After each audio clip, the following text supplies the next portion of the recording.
Well, thank you. Good morning, everyone.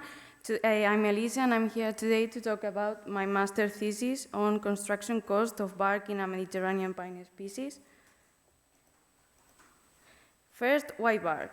It is a fire-adapted trait, and its properties are gaining more and more importance in scientific research. Why in Pinus halepensis? This species is known to be an obligated seeder as a life strategy. So it shows a strong regeneration and zero need to obtain a sufficient aerial seed bank. But recent studies show that some populations present thicker bark at the base of the tree that allows them to survive certain fire regimen. This can be seen as an adapted solution to immaturity risks, and trees allocate and use resources in a certain way. Following this idea, and knowing that resources are limited, trees have to allocate them, showing trade-offs among functions. An example of this would be trees that show high reproductive rates usually present less growth than those with less reproduction. Construction costs are the way these trees use resources like light, water, or minerals, and these to obtain biomass, and all these costs can be calculated with the equation shown in the screen.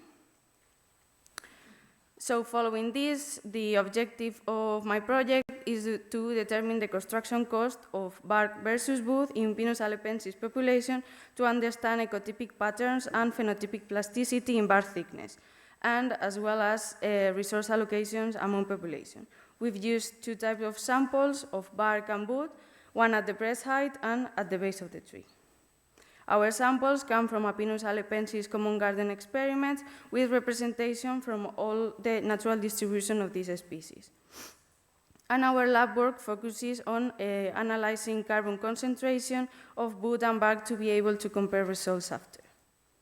The current situation of our work is, after a tough year and a half of lab work, we have analyzed all our samples, around 150, and we are working on the statistical analysis that we will publish in a few weeks. Here you have my contact in case you want more information. And finally, we think this work is really important because construction costs have never been studied on bark in trees, and even less in a species that is not supposed to allocate resources to create a thicker bark. Thank you for your attention.